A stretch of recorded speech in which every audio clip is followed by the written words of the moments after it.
tous vos projets de construction ou de rénovation. Soka Vitre manolotra anao ny vavao. Soka Vitre, très sincèrement à votre service. La couche molle fixe est beaucoup plus absorbante que les autres couches connues.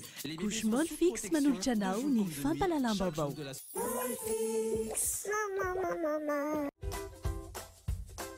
Pour vos travaux de rénovation et d'aménagement, ne ratez pas le grand destin. Batimax manolotra anao ny fampalalam-bavao. Batimax, la qualité au meilleur prix.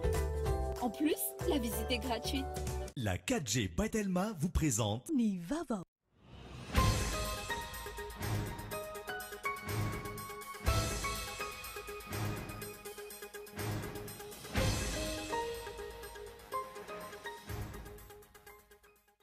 Notendrena ho mpikambana anivany antenemeran-doly riva rakotovao filohan'ny antoko HVM. Raha ndry manana Arson Edmond kosa ny solo azy ho ministry ny fambolena sy ny fiompiana. Nosokafana tamin'ny fomba ofisialy io tolakandro io ny fivoriana ara-potoana faharoa ny antenemeram-pirenena. Manga ny lanitra eo amin'ny fahefana mpanantanteraka sy ny mpanao lalàna raha ny kabary nataon'ny filohan'ny antenemeram-pirenena. Isan'ireo toerana inona vorovoron'ny olona ny toeram-pilomanosana. Ho amin'ny toerana izay nanaovana fanadadiana, miato avokoa ny fianarana lomano noho ny aretina pesta na dia efa misokatra azy ny saison ny piscine.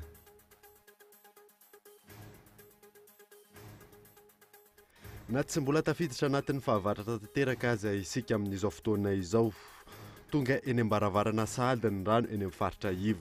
Ahina hiaratsy hatrany ny fahavaratra raha toka tsy misy ny fandraisana fipetra entitra. Maresaka iraisam-pirenena nitrangana fahamaizana alagoavana tany Portugal sy Espagne ny alahady teo. 7 no fantatra fa namony ainy. Nadidinireo arahanao afaka fotoana fohy.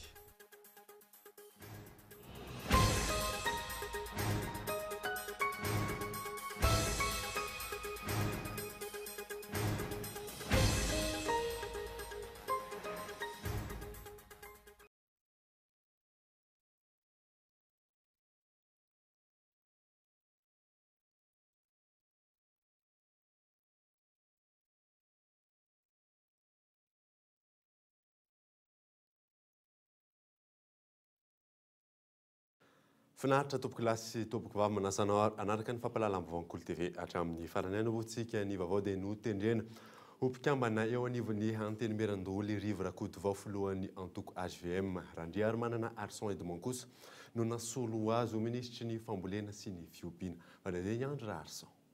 Io ataondreo no notendrena ololona isolany amadamady izay lasa filohan'ny CAF na ny Confédération africaine nalabolina kitra irakotovao rivo. Nasolo azy ho ministra eo anivon'ny fiadidinan'ny République miandraikitra manokana amin'ny fambolena sy fiompiana Randry Manana Arson Edmond. Araka ny mpanjakana larana 70 roarivo tsipika 3 sy 700.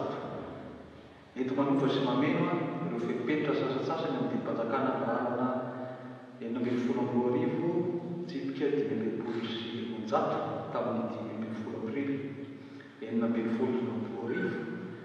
Nanendrena reo mpikambana amin'ny gouvernemanta ny filohan'ny République araka ny lalam-panorenana ary araka ireo mpanjakana nanendrena ny prémisy du gouvernemanta sy ireo mpikambana amin'ny gouvernemanta dia mamoaka izao didim-panjakana izao. Andiny voalohany foanana ary dia foana ireo fepetra entin'ny didim-panjakana laharana 70 roarivo tsipika 5 sy 700 tamin'ny 10 aprily 4 roarivo voatsiatsy ambony. Amin'izay mahakasika manokana ny ministra eo anivon'ny fiadidinan'ny République miadidy ny fambolena sy ny fiompiana. Andiny faharoa tendrena ho mpikambana amin'ny gouvernemanta ho ministra eo anivon'ny fiadidinan'ny République miadidy ny fambolena sy ny fiompiana Andriamatoa Randry Manana Arson Edmond. Nambaran'ny Prime Ministre fa eny amin'ny antenemeran-doolona ny toerana mahatsara amin'ny filohan'ny antoko HVM. Izy moa zany rehefa misy fanamboarana aza iverina ho lafazavatra ratsy foana fa fanatsarana foana.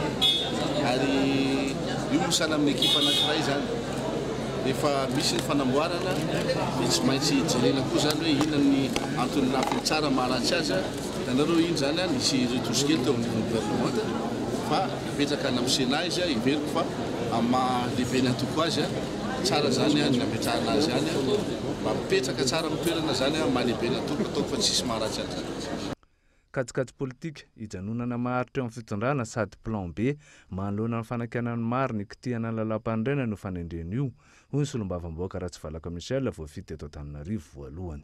Izany hoe tsy dia gaga loatra fa fantako fa miasa be mihitsy ny lohan'ny mpitondra amin'izao fotoana izao ka tady hevitra mafy mihitsy hoe ahoana ny anovana n'izao zavatra izao anaovana ny remaniement indray zany nataony natao sénateur izy fa maninona izy natao sénateur dia ianao moa mieritreritra sady manao politika ianao dia mahafantatra tsara mihitsy ny antony anaovana an'izay tsy aloha kosa ve ho an'ny président Rajaonary Mapianina mba namany no lasa président rehefa miala izy zany dia tsy maintsy ohatrany tsy dia azoazony zany ny président ny Sénat kehitriny any kajikajy tsy maintsy anao kajikajy izy satria izao izy mba tahijanona ela be eo dia tsy maintsy mitady ny hevitra rehetrarehetra izy hoe ahoana mba izahay foana ny anoy eto.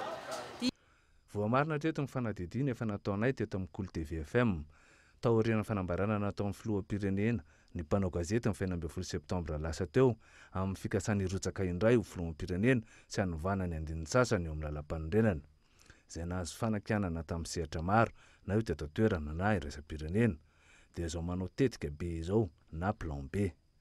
Mazava ihany koa izao fa tsy manana olona atokisana intsony ny filoha raha tsy ireo izay tena akaiky azy. Mampapitra-panontaniana mpanara-baovao maro ihany koa ity fanendrena tampotampoka amin'ny filohan'ny SVM Rovo Rakotovao ity olona. Midika ve zany fa tsy vita amin'ny filohana termina olona amin'izao ny iraka nampanaovina azy ho amin'ny fanaovana lalam-panorenana. Rehefa olona azo itokisana ve ny filohana termeran-olona izay vao mora amin'ny SVM ny ampiasa amin'ny fahefam-panjakana rehetra amin'ny fifidianana 2024 na dia mifanohitra tanteraka amin'ny fanahin'ny lalam-panorenan'ny Repoblika efa efatra aza izany. Nosokafana tamin'ny fomba ofisialy io tolakandro ny fivoriana faharoa ny antenimieram-pirenena mangany lanitra eo amin'ny fahefana mpanatanteraka sy ny mpanao lalàna Rany Kabary nataon'ny filohan'ny antenimieram-pirenena Andra Arsantra. Toy ny mahazatra raha tamin'ny roa tolakandro nambara nomboan'ny fanokafana amin'ny fomba ofisialy ny fivoriana faharoa ny antenimieram-pirenena tamin'ny 3 tolakandro nanomboka izany. Nambara amin'ny filohan'ny antenimieram-pirenena fa na dia eo aza amin'ny voalaza ny lalam-panorenana amin'ny 570 andalana faharoa momba ity fivoriana faharoa ara-potoana ity dia misy ireo volavolan-dalana misy 420 sy tolo-dalana misy 2 efa miandry ireo solombavam-bahoaka. Ity fotoam-pivoriana ity dia ny fandinihana sy ny fandaniana ny volavolan-dalana efehezana ny teti-bolam-panjakana amin'ny taona 2010 sy 2020. Tsy maintsy hisy raha teo toy ny mahazatra raha dinika itsofoka eny antsefatsefany eny ka eo tsika mahita azy. Misy 2 ny volavolan-dalana izay mbola tsy voadinika tamin'ny fivoriana teo aloha fa 420 kosa ny voaray katsapa fa mahasahana ny fiainam-bahoaka mivantana amin'ny ankapobeny. Nambara amin'ny filohan'ny antenimieram-pirenena ihany koa tolakandro fa nanao ny asa ny governemanta sy ny mpitondra asa goavana misy 3 moa no notany sainy tamin'izany. Tsapanay mpanara-maso fa manao ny asa ny mpitondra eto amin'ny firenena fa tsy ny olona ireriany akory no tanisena andemensaina ny mpiarabelona. Azontsika ataony mitanisa vitsivitsy an'izany ka ireto ny santiona. Voalohany amin'izany ny fanitavana tserana mpiaramanidiny vato sy nosy be izay hanana voka-tsoa lehibe amin'ny lafiny maro. Ny faharoa ny fahavitan'ny bureau de cadastre minier ny vato anatsarana ny ambaindainy arena avy ankibon'ny tany. Fahatelo araka ny taksa taoriny fanadihadina nataon'ny FMI farany teo ny 7 ka hatramin'ny 1 septambra dia hita miarindoha ny toe-karem-pirenena malagasy izay tafakatra 4,600 ny arikarena faobe na eo aza ny voka-dratsy nateraky ny rivo-doza ny haintany sy ny tsy fampiany herinaritra. Itombo 5,600 izany ny amin'ny taona 2020 raha tsara ny fanarenana ny sehatry ny fambolena sy ny foto-drafitrasa. Mikasika kosa ny mety isian'ny volavolan-dalàna ny tsy nalalam-panorenana dia tsy namaly mazava ny Prime Ministre fa dia nankininy amin'ny fahitandro parlementaire ny anaovana izany na tsy. Président efa niteny tsisy zavatra tsy maintsy na hoe atao amboletra eto fa niteny izy hoe aleo asiana débat public. Anjaran'ny président ma izy no garant unité nationale eto Madagasikara manao lakolosy fanairana.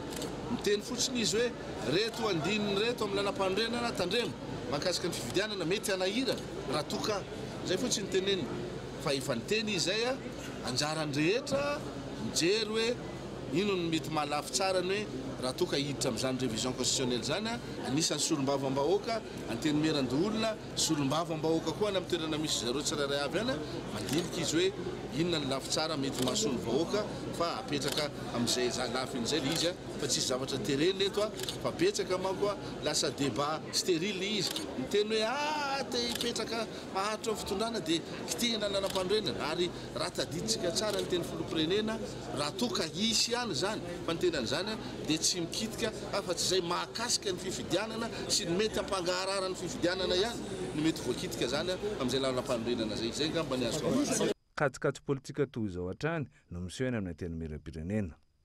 Tsy arahana araka ny tokony izy ny lalàna velona. Ny lalam-panorenana no milaza mazava fa andinenana ny teto-bola no antony fivoriana faharoa. Ny mpanatanteraka mikiry mampidra volavolan-dalàna hanamarina ny toerany. Ny fahefanam-panao lalàna tsy mijery afa-tsy ny tombotsoa manokana ka tsy mahita amin'ny fahoriam-bahoaka izay ilain'ny vahoaka marina. Zara Raroandro no andinio no teto-bolam-panjakana io izay miankina tanteraka amin'ny fiainan'ny firenena. Ho tanterahana rapitsony famindram-pahefana eo amin'ireo birao teo aloha sy ny birao maharitry ny CFM voafidy ny farany herinandro lasa teo hatreto mizarazara ny hevitra mahakasika izany raha ny fanadidina natao Fizo Rafaly. Raha mpilitsy no ho tanterahana eny amin'ny biraon'izy ireo eny am-pifilohan'ny famindram-pahefana eo amin'ny filohan'ny androm-panjakana CFM na filan-kevitry ny fampihavanam-pirenena vaovao Tariny Mac Alphonse sy ireo biraon'ny filan-kevitry ny fampihavanana malagasy teo aloha. Ankoatr'io, tsy nisy nipika ny votoatin'ny fivoriam-be ny tanterahan'izy ireo androany tao am-pifiloha ihany. Raha ny fanadihadiana natao anefa, mizarazara hatreto ny hevitra mahakasika ity resaka fampihavanam-pirenena ity. Andaniny ireo mankatoa ny fitondrana ankehitriny sy izay tetikady hitondrana ny fampihavanam-pirenena. Ankilany, ireo notarin'ny filoham-pirenena teo aloha, Professeur Razafy Albert, tao amin'ny CRN na ny Comité de Réconciliation Nationale, milaza fa tsy izy ny fomba hitondrana ny fampihavanam-pirenena amin'ny endriny ankehitriny, fa ireo mpiaradia amin'ny ity filoha teo aloha ity izay niady isian'ny fampihavanana no tokony hitarika izany. Eo ihany koa ireo gadra teo aloha, mpanao politika sy ny maro hafa izay manana ny heviny. Raha tsy ahivina, ny faran'ny herinandro lasa teo no nitsangana ny birao maharitra ny komita ny fampihavanam-pirenena izay ahitana filoha iray, filoha lefitra enina, mpampankateny 2 ary filoha ambomiera 3. Mikasika ny fijoroan'izy ireo, laza ny fitsarana avy momba ny lalam-panorenana fa tsy anjaran'izy ireo ny mandinika na mifanaraka amin'ny lalam-panorenana fitsipika anatiny ity androm-panjakana ity na tsy. Androany kosa no nanomboka ny fifanantonana teo amin'ny SMM sy ny anivon'ny ministeran'ny fitsarana. Fitadiavana maromaritra iraisana no andrasana amin'ny izany fanadihany miantarandriana efa. Tato anatin'ny herinandro maro ny toetrany ny fitokonana nataon'ny SMM. Raha toka nandamoka ny fifanantonana tamin'ny rotonta ny SMM sy ny anivon'ny ministeran'ny fitsarana. Fifanantonana findray no nataony manomboka androany. Dinika tanterahiny eny amin'ny ministeran'ny fitsarana. Io no entina hijerena ny vahaolana mikasika ny fitakian'izy ireo. Io maraina io no fifanantonana voalohany ary aharitra andro maro ny dinika ho atao. Mpitsara samy mpitsara miasa ao anivon'ny ministera sy mpitsara avy anivon'ny syndicat sy avy any amin'ny fitsarana isan-karazany no miara-midinika hoe inona marina moa zany ny tena fanatanterahana ilaitsika atao amin'ity fitakiana ity. Toa efa nisy voavaly amin'ny ampangezangeza angamba ono satria za tsy naheno ny an'zareo dia aleon'zareo miverina miasa. Zay kory tsy midika hoe ny anazy no vahana foana dia ny anay tsy vahana foana fa mety angambany moramora no vahanany azy fa ny anay sarosarotra sy elaela ny mama azy. Araka izany ny andro valiny mahafa-po aorian'ity dinika ity ny ao anivon'ny syndicat mpitsara malagasy. Mbola mety hamafy kosa ny fitokonana raha toka tsy mivoatra ny raharaha. Ny tena andrasana moa araka ny efa nangatahana tamin'izay dia mba isiny tena fanatanterahana marina n'le fangatana nataon'ny syndicat mpitsara sy mifitakiana zany hoe tsy ho vitany resa be fotsiny hoe ekena fa tena hita soratra mainty ambony taratasy fotsy dia misy soniany tompona andraikitra izay azo soniavina misy fanovana lalàna mantsy le izy dia mba irinay koa zany ary fitakiana iny hoe mba ho tafapetraka somatsara any anivony androm-panjakana mpanao lalàna lay volavolan-dalàna eritreretina atao dia miandry ny tohin'io fifampidinina io zay dia zay vao mampiantso assemblée générale dia manapaka an'izay ho toy ny ataona eo zany. Raha tsy ivona ho any eto Antananarivo ampahany any ireo manao fitokonana mitokana avokoa kosa ny any amin'ny faritra rehetra tsy misy ny service minimum. Ny alatsinainy teo ankilany no niverina ny asa avokoa ny prakitra raha ny fitsarana rehetra. Lafim-baovao hafa kosa indray dia mbola manan-kery ny filazana andro tsy fianarana ataon'ny ministerina fanabeazam-pirenena ny farany herinandro lasa teo. Tsy mbola mianatra araka izany ny mpianatra eto amin'ny Cisco Antananarivo renivohitra sy any Tomasina voalohany sy faharoa. Mioramanitra. Mbola mitohy amin'ity herinandro ity ny andro tsy fianarana ho an'ny Cisco Antananarivo renivohitra rehetra, ny any Tomasina voalohany sy faharoa ary ny ao Fenoarivo Atsinanana. Na izany aza, misy ihany ireo mpianatra efa mandeha ny an-tsekoly ivelan'ireo faritra vao atondro ireo. Takiana hatrany anefa ny fandraisan'ny sekoly fepetra entitra manoloana ny tranga tahaka izao. Tsy mbola ina isy fetraky any amin'ny fandaharam-pianarana loatra eto io fahatapahan'ny fianarana io. Voalaza tantandray moa zany dia ny Cisco Antananarivo renivohitra zany mbola tsy afaka ny mianatra sy ny sy ny manodidina dia voalaza tamin'ireny koa ny Tamatavy fa dia misy zapy any Firene Rivesta fa ny akoatra ny rehetra zany izay tsy voalaza hoe tsy mianatra dia efa be mianatra zany ao anatin'izay fa raha mianatra izy dia tsy misy foana ny fipetra izay napetraka zany sy niraisina enivon'ireny draina sy ny Cisco sy ny zapy sy ny établissement rehetra ireny ary mbola verina ombeny foana fa tsy misy fiantraikany loatra eto amin'ny calendrier scolaire na ny programme scolaire sy ny eritreretina izany fanapahana ny andro tsy fianarana izany ho an'ny fokontany Antanety Atsimo Ambohimanarina manokana mikatona avokoa ny akamaroan'ny sekoly na ny miankina na tsy miankina tamin'ny herinandro lasa sy tamin'ity herinandro ity. Ny fahitako aloha satria hitako ihany fa ohatran'ny saika mikatona daholo ny sekoly aloha ohatra eo. Mbola tsisy mianatra aloha zao. Ny any ampaty tsy hitako masoko ny tsy fantatro fa saika hitako manodidina zao satria amin'ny sivifolo teny dia ohatran'ny mahita ihany betsaka ny ankizy tsy mianatra zany sy sekoly tsy misokatra. Mandray anjara amin'ny ady atao amin'ny valanaretina pesta ihany koa ireo sefokontany eto Antananarivo amin'izao fotoana izao. Nisy androany ny fanamafisana fahaiza-manao natokana ho an'ireo sefokontany. Izy moa zany dia fanetanana zany amin'ny fiarah-miasa amin'ireo vondron'olona, vondrom-piarahamonina anatin'ny fokontany ao.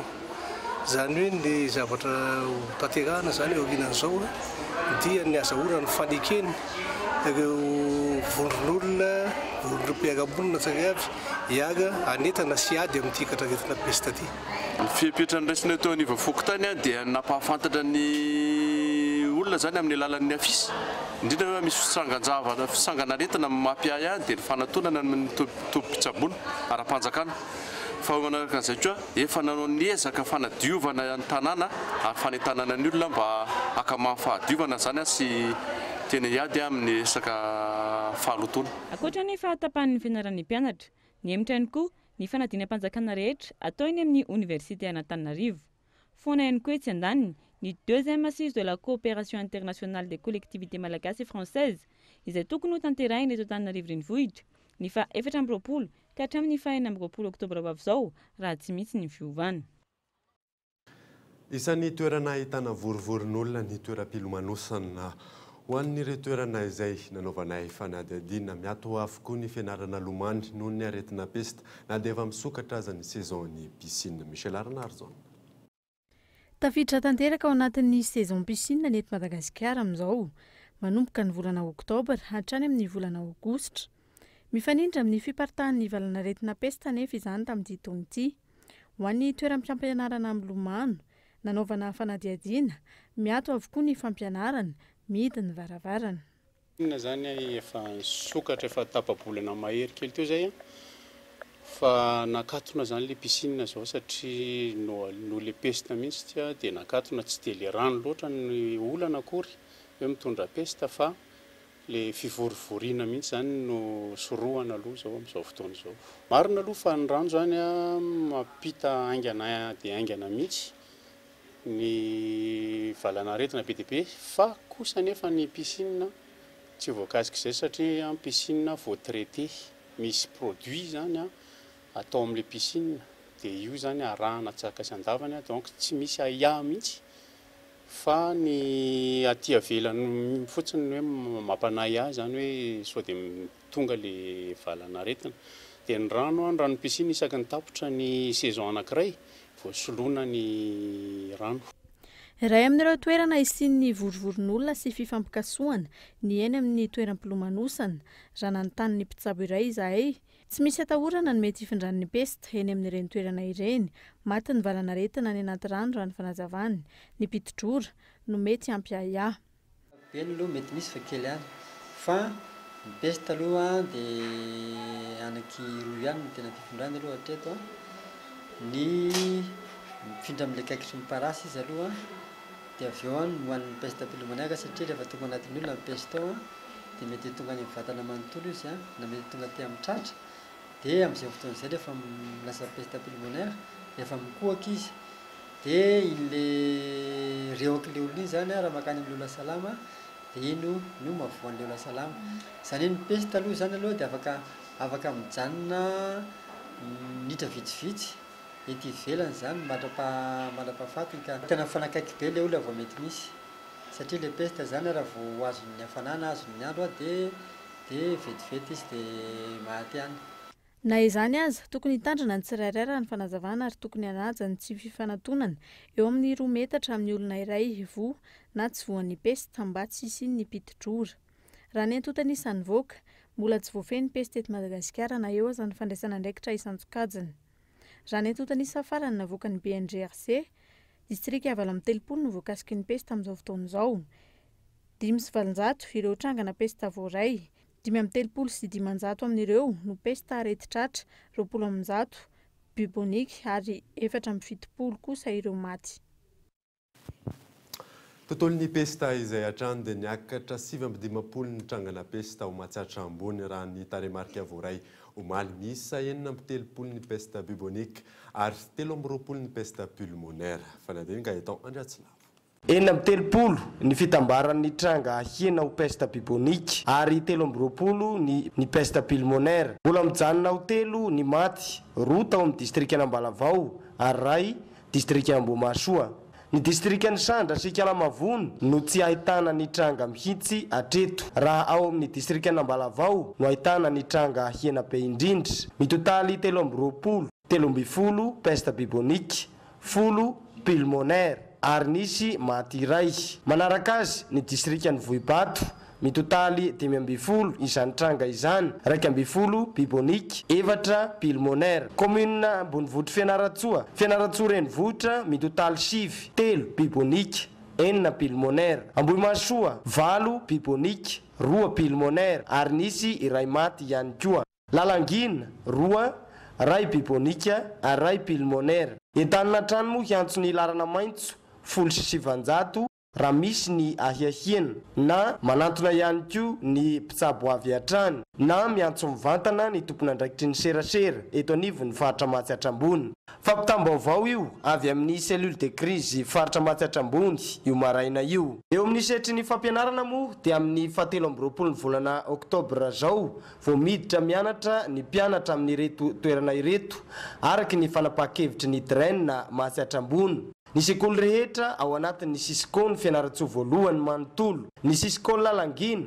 dia ny ZAP Alakamisy Ambohimaha, Sisikô Vohibato, ZAP Mahaditra, Sisikô Ambalavao, ZAP Ambalavao, ZAP Anjoma ary ZAP Miarinarivo voalohany. Araky io fampitam-baovao io ihany dia voakasika ny reto fepetra ireto ihany koa moa ny sekoly tsy miankina amin'ireo toerana voalaza ireo. Fa ho fiediana amin'ny fianak'izany valanaretina pesta izany eto amin'ny faritra Mahatsiatra Ambony araky ny efa notanterana teto amin'ny fampalalam-baovao dia notanterahana ny sabotsy 14 oktobra maraina ny fandiovana sy fandrarana fanafody teo amin'ny stationnement zotra nasionaly Fianaratsoa izay hetsika notarihan'ny lehibe ny faritra Mahatsiatra Ambony Andriamatoa Erzoro Andrianasolo. ny avy eo amin'ny commune ambony votry Fianaratsoa ary ny foibeparitry ny fitaterana Matsiatrambony. Nahomby ihany koa ny fizarana ireo fitaovana famandriana voalavo tamin'ireo birao sy fivarotana teny an-toerana. Napirisika Andriamatoa lehibe ny faritra mba hitohizany fanadiovana ka samy handray ny manandrify azy izany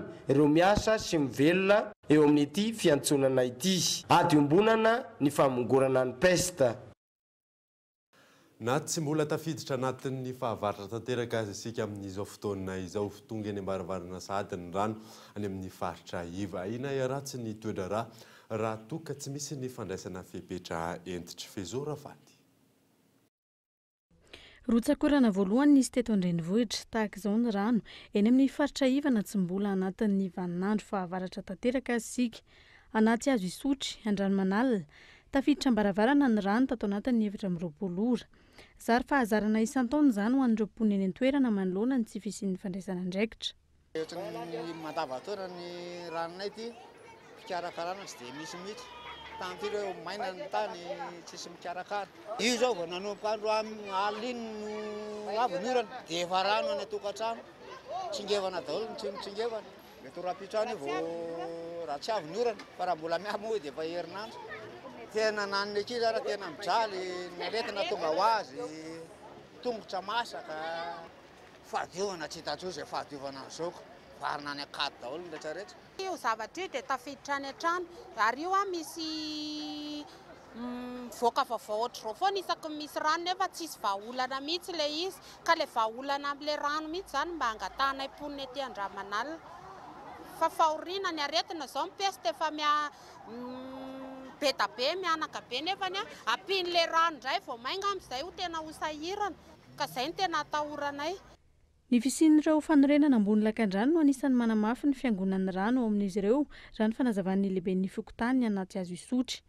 Ireo eny fotony no manana ny vahaolana amin'ny famarinana ny rano eo amin'izy ireo saingy hatreto tsy misy valiny avy amin'ny fitondram-panjakana na teo aza ny dingana sy ny fitarainana efa natao na teny anivon'ny boriboritany, ny commune, ny district, ny Samva ary ny ministera misana ny fanajariana ny tany. Dia efa nanao fangatahana foana izay ny tokony hamakina an'io rano miakandrefana eto izay tena efa vahaolana efa ela be satria misy dalina ao kanefa ohatrany hoe atao resaka foana hoe ho atao ilay izy ho atao izao tonga ny orana rahantsika mahita io fijalim-bahoaka io. Io moa zany ilay hoe fanadiovana azy lazainy zareo atao io rahantsika mahita hoe fanalana tsikafina tsy izao mihitsy anefa ny nangatahanay. Tokony ho arahana pelina mekanika io dia tokony varinan'ny rano makao aloha ny tadiavina. Tsy vahaolana io fanaovana ny lakan-drano verina makany manaritra io fa famerenana azy mekandrefana eto ihany vahaolana. Zay ihany tsy misy afa-tsy izay na hanao iny na fanjakana na hanao iny. Raha ny fanazavana avy amin'ny sampana mpamantatra ny toetry ny andro mbola itony rotsakorana. Ny orana aloha nisy ary mbola mitohy izy zany ny prévision farany io moa zany zao hatramin'ny larbi ariva, larbi alina. Larbi zany mety alina be fa ho an'ny androany sy ny rampito zany dia mbola misy aloha ny oram-baratra ny tolakandro ohatran'ilay orana azo nandraisantsika azo omaly. Dia manomboka ny zoma makany amin'ny farany herinandro aloha tombanana verina maina indray ny andro. Hatreto aloha zay mbola tsy maminavina mety mampidi-doza ny rotsakorana milatsaka ao anatin'ny 3 andro. Na izany miankina amin'ny farefony tanàna tsirairay io satria raha rotsakorana omaly zany zao 420 mm mbola tsy tokony ho ampidi-doza. Mety efa misy faritra sasatsasany efa somary misahirakirana ihany tao anatin'ilay orana omaly sady alina. Raha ny fanadihadiana natao, ahina ho ratsy kokoa ny vokatra ny rotsakorana mandritra ny fotoam-pahavaratra eto amintsika, indrindra amin'ireo faritra Iva, raha toa ka tsy misy ny fandraisana fepetra aingana, hanamboarana sy hanamafisana ny foto-drafitrasa fivarianan'ny rano. Na misy aza ny vola avy amin'ny mpiara-miombonantoka, hanatanterahana ny fanadiovana mialoha sy ny fisorohana ny fiakaran'ny rano, tsy mifanaraka amin'ny filana marina eny fotony ny fampiasam-bolona. Aloha ny toy ny vaovao ireto misy dokam-barotra.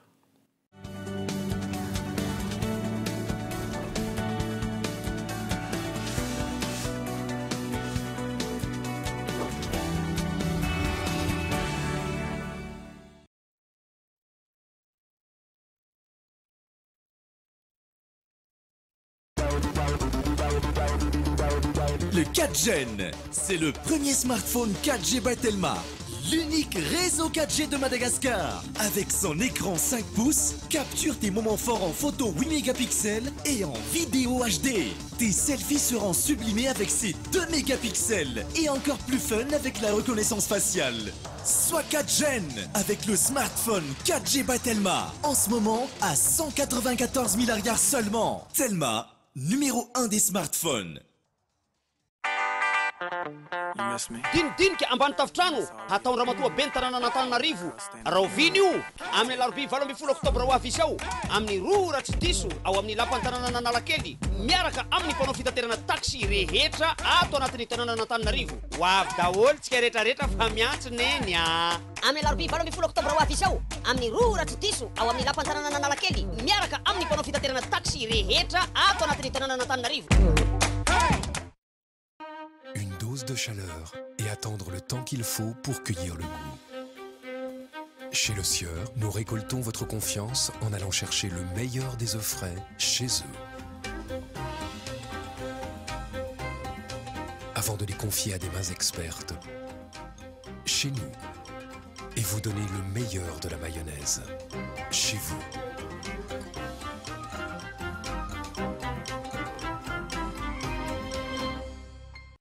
Et les huiles Le Sieur sont aussi les meilleures. Pour vos travaux de rénovation et d'aménagement, ne ratez pas le grand déstockage de Batimax Saint-Jar pendant tout ce mois. Des produits de qualité à prix réduit. Batimax, vous trouverez tout. Peinture, carrelage, sanitaire, quincaillerie et plus encore. Batimax, la qualité au meilleur prix. En plus, la visite est gratuite.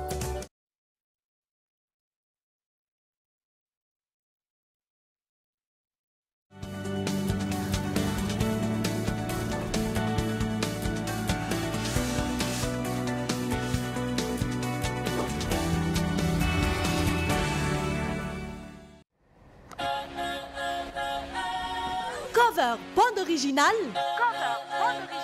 I'm Brazil. Welcome to Zootopia. Fifaninanana miavaka sady voalohany eto Madagasikara. Fantatray fa tia mozika ianao ary manan-talenta ihany koa. Natao anao tia fifaninanana ity. Azonao atao ny manao cover an'ireny hira amin'ny film na dessin animé ireny, indrindra moa fa ny jeux vidéo. Tsotra fotsiny fandraisana anjara, natokana ianao na maromaro ihany koa fa tsy mihoatra ny 3 Le tongava vetrano misoratra anarana ety amin'ny Cool TV FM, ety amin'ny Boudic ex Somagel. Fara-pisoratana anarana zoma 20 oktobra amin'ny 12 andro. Infolaigny 034 07 888 43.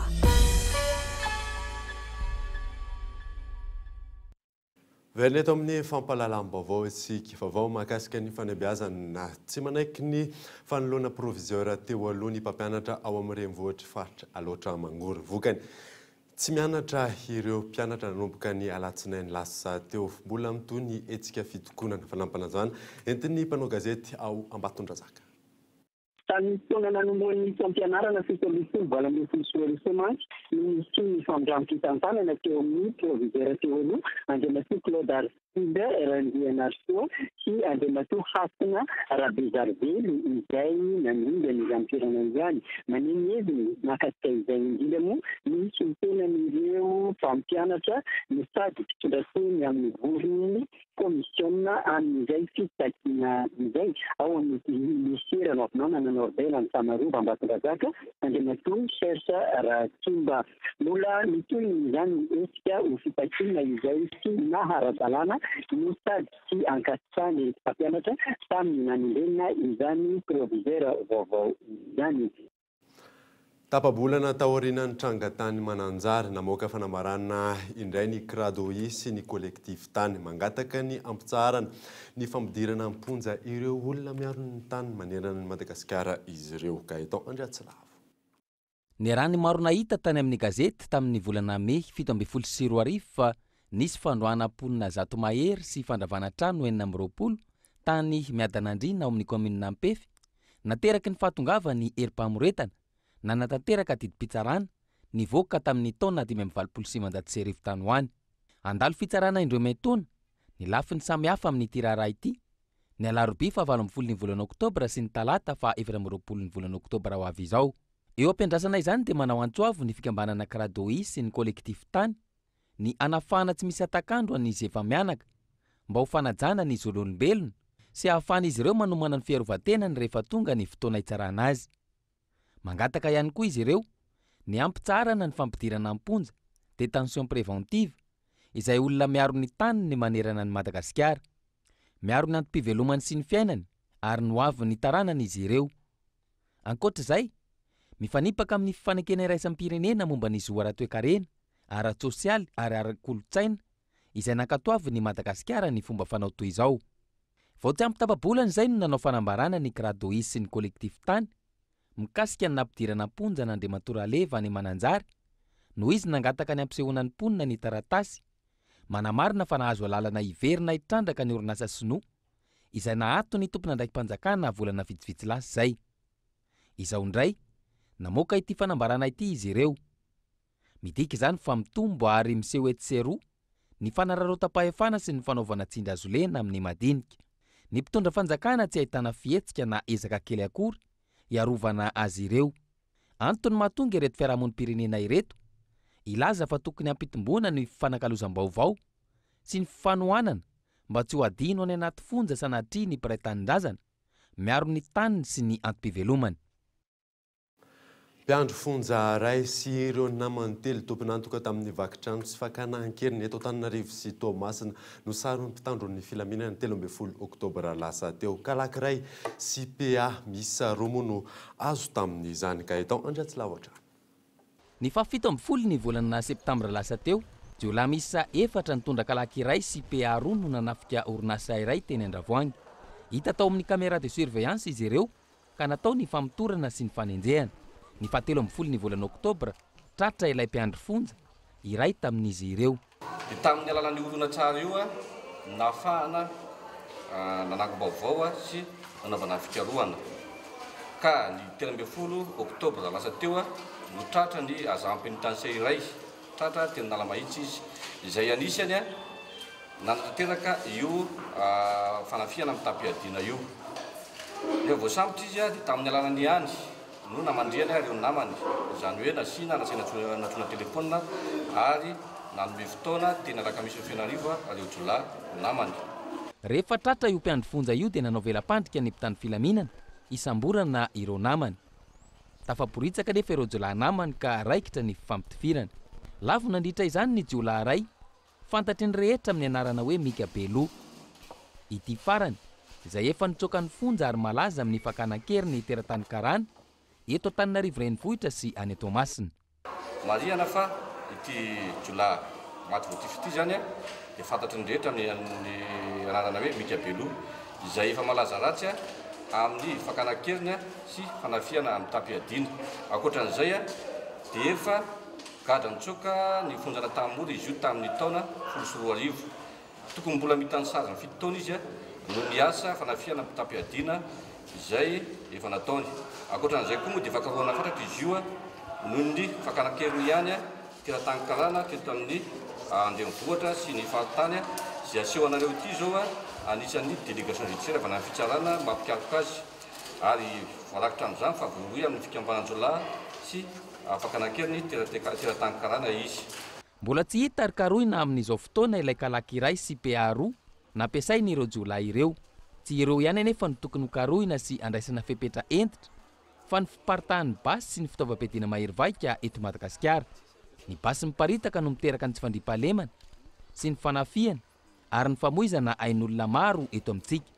Tokony araha-maso akaiky ihany koa ireo mpitandro filaminana miopefy mampanofa basy amin'ireo mpanao asa ratsy na ihany koa ireo miara-miasa amin'ny mpanao asa ratsy ary indrindra ireo manome ny mpanao asa ratsy ny paikady apetraka ireo mpitandro filaminana ka mampanano sarotra ny fisamborana. Ny vahoaka madinika nefa no mibaby ny voka-dratsin'izany indrindra any amin'ny tontolo ambanivohitra. Tafalatsaka ao anatin'ny fahatrana lalana ankamaroan'ny malagasy amin'izao fotoana izao. Taremarika sy antotanisa maro no manamarina izany. Tsy mipetraka mazava amin'ny politika fampandrosoana eto Madagasikara raha ny fanazavana azo. Narindra ny Amaeva. Nahazo fakateto amin'ny firenena malagasy ny fahantrana. Ho an'ny mpandinika ny fiarahamonina, fotoana ela no efa nambolena ny fahantrana teto Madagasikara. Ireo vahoaka madinika ny tena lasibatra ity tsy fananana ity, tsy misy vahaolana maharitra roson'ny mpitondra fanjakana iadina amin'ny fahantrana eto amin'ny tany sy ny firenena. Lasa fahazarana ho an'ireo mpitondra ny mijery tombontsoa ho an'ny tenany ary tsy mikatsaka izay azon'ny firenena. Vokany, tafalatsaka lalina ny fahantrana eto Madagasikara ary mivelona ao anatin'ny tsy fananana ny ankamaroan'ny malagasy. No matetika ny vahoaka madinika foana no ataontsika hoe hiara-pahavoazana victime moa izy ny teny baika. Maninona mialalina, matoa mialalina zany a, dia izay tonga eo antenaina anirina vao maika na mivandravandra koa. Zany hoe raha tokony hanombotra ilay fahantrana no ataon'izay tonga eo dia manalalina mangady lavaka ihany mandetika ilay faka efa lasa lalina. Efa hatry ela no tsy nisy politika ny fampandrosoana eto Madagasikara. Lasa politika ny fanjanahana amin'ny fomba hafa ny eto Madagasikara raha ny fanazavana trany. Ilaina fiazana avy amin'ny tsirairay araka izany ny antoka ho an'ny fampandrosoana. Asa mety ho lasa politika fanjanahana fomba hafa ny ilay fahantrana. Atao izay mampantrana olona mba hiantehiran'ny olona aminy. Atao izay ataoko izay ampahantranao dia mitady afoana ianao. Dikan'izany, raha tsy tsika tsirairay avy mihitsy ny miezaka aloha, manatsara ny fomba fiasantsika tsirairay avy, manatsara ny fivelomantsika tsirairay avy mba tsy hianteherana amin'ny hafa. Mitatr''izay tonga hatrany amin'ny Madagasikara tsy metehitra amin'ny any ivelany. Na dia mety mbola nofinofitsika ary zany. Fa minofinofi ihany no tanteraka eo amin'ny fiainana. Lara-pahamehana ny famongorana ny fahantrana eto Madagasikara ary ilanina politika mazava ny fiadiana aminy. Ny manana ihany no manana eto amin'ny firenena ary ny mahantra ihany. Antony iray tsy mampisy ny fivoarana eto amin'ny firenena. Arantseivina, nankalazaina tamin'ity androany ity ny andro iraisam-pirenena ho an'ny fahantrana. Vaovao ara-panatanjahantena kosa indray dia tsara ny vokatra teo amin'ny taranja kickboxing izay natao Tatsinosy La Réunion ny farany herinandro lasa teo. Mpikatroka enina tamin'ireo fito no nandrombaka amboara tamin'izany. Maro zao. Adokoavana no natrehan'i Madagasikara teo amin'ny Ayad kickboxing Tatsinosy La Réunion teo amin'ny gala international. Lalao fiantsina ny faritra atsimo no ny atsondry zareo azy ity. Nanana solitena fito isika tao anatiny izany. Ny 17 ka hatramin'ny 15 ny volana Oktobra lasa teo ary ny omaly izy ireo no nigadona tetsy amin'ny seranam-piarahanidina iraisam-pirenena tetsy Ivato. Araka izany, reny andrafitra ny solitena tsika teto Madagasikara nahitana fito miralahy, ny voakom-pandresy ny enina miralahy tamin'izy ireo, izay vokatra tsara tokoa teo amin'ny Ayad kickboxing. Mahafotsiny tamin'izy araka ilay izy hoe manafatsa anao dia fia dia efa niomana tamin'ny zavatra be izy mafy izy tsara dia tsara toy izay koa victoire mbola mivokana amin'izay fotsika hatramin'izao mbola kasy fotsika dia kasy tsara. Tena tsara tokoa ny fivoahana voalohany satria efa somary anao matsale zay tany fianarantsoa zany dia tsy nanaiky intsony ny tenanay hoe mahazo atao faible ilay adversaire-nay fa mitady zay ilay adversaire tsara ary mafy eto ambony tany azo La Réunion. Mafy ny ady fa tsika moa efa nanomatena rehefa ely tsika no nivonina tamin'ny zavatra rehetrarehetra nivoaka nandresy ihany tsika tamin'ny isa mazava. Ny vokatra tao anatin'ny izany izay tsy zoviana amin'ny rehetra teo amin'ny sehatry ny raisam-pirenena sy ny teto Madagasikara izay efa nisalitra ny tompon-daka eran-tany ihany koa. Lavakely teo amin'ny latsaky ny 7-10 kilao, Teko teo amin'ny latsaky ny 10 kilao, Voary teo amin'ny latsaky ny 1-70 kilao, Severin Junior teo amin'ny latsaky ny 4-10 kilao, Tafita teo amin'ny latsaky ny 13 kilao, Rojo Lalaina izay kapiteny d'équipe teo amin'ny latsaky ny 10 kilao. Izoel Irery no resy tamin'izao fananana nisan'ny goavana izao. Efa mandeha ihany koa ny fanasana aty amin'ny faritry ny ranomasimbe indiana sy any amin'ny faritra Eropa araka ny fanazavany ny tompon'andraikitra ary efa vonona trany. Ireto misolitena tsika eto Madagasikara amin'ny alalan'ny kickboxing ireto. Izay ny zanakalamo no tena mametraka izay Ayady izay ary hitan'ireo mpitisy ny mpakafy izany Ayad kickboxing tany La Réunion izany fa niakatra avo be ny teknikan'ny Madagasikara teo amin'ity sehatra ity. Izay no natonga ny fanasana maro dia maro amin'izao fotoana izao. Lalao mandroso verina ity natao tany La Réunion ity ary dia nivoaka tamin'ny alalan'ny 7 isanjato zany ireto solitenantsika teto Madagasikara ireto. Maresaka iraisam-pirenena dia nitrangana fahamaizana alagoavana tany Portugal sy Espaina ny alahady teo. 7 no fantatra fa namony any hatreto fanadina eo amin'ny sariny France 24. afo miredareda no mitrango eo masony mipetraka manodidina ny ala tsy afaka ny anao na inona na inona izy ireo manoloana ny afo izay manimba ny tontolo iainany. Tamin'ny akanjony kosa ity lehilahy iray ity no namono ny afo. Misy amin'ireo fiara eny amin'ny autoroute no tsy maintsy miverin-dalana. Tena tsy maintsy mivoaka ato za na ireo barrière de péage ara mirehatra. Tena mafana tsy misy toy izany. Quelle chaleur! Ai, que é isto? Mampiseho ny avony afo sy ny fiparitahana izany ity sary ity ary mampiseho fa akaiky ny mponina ny loza.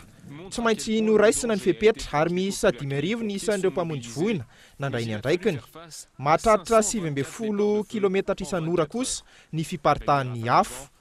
Noho ny fitambaran'ny haintany sy ny fandalovan'ny rivo-doza Ophélia no antony tena nampisy izany firetana izany. Provoquer ces incendies catastrophiques. Alohan'ny sarana dia verina aminao ireo vaovao nisongadina tamin'ity alina ity. Notondrena ho mpikambana eo anivon'ny anteny Merandoly rivo rakody vaofolohan'ny antoko HVM nosoloana araka izany ministry ny fambolena sy ny fiompiana. Nosokafana tamin'ny fomba ofisialy io tolakandro ny fivoriana ara-potoana faharoa ny anteny Meram-pirenena. Manga ny lanitra eo amin'ny fahefana mpanantanteraka sy ny mpanao lalàna raha ny kabary nataon'ny filohan'ny anteny Meram-pirenena. Ary farany dia na dia mbola tsy tafiditra ao anatin'ny fahavaratra tanteraka azy isika amin'izao fotoana izao. Tonga eny ambaravarana sady ny rano any amin'ny faritra iva ahina iaratsy ny toedrarà raha toka tsy misy ny fandraisana fepetra entitra. Ty izay mamarina vaovao tamin'ity alina ity. Angatrany ianao nanaraka izany. Soava tsara daholo.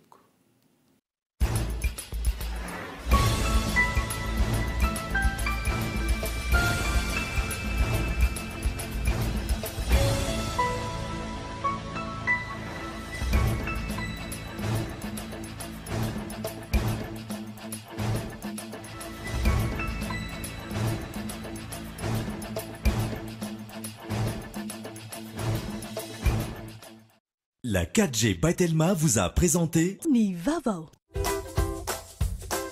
Pour vos travaux de rénovation et d'aménagement, ne ratez pas le grand... Batimax nanolotra anao teo ny fampalalam-baovao. Batimax, la qualité au meilleur prix. En plus, la visite est gratuite. La couche molle fixe est beaucoup plus absorbante que les autres couches connues. Narahinao teo ny fampalalam-baovao niaraka tamin'ny couche molle fixe. Pour tous vos projets de construction ou de rénovation. Narahinao teo ny fampalalam-baovao niaraka tamin'ny Soca Vitre. Soca Vitre, très sincèrement à votre service.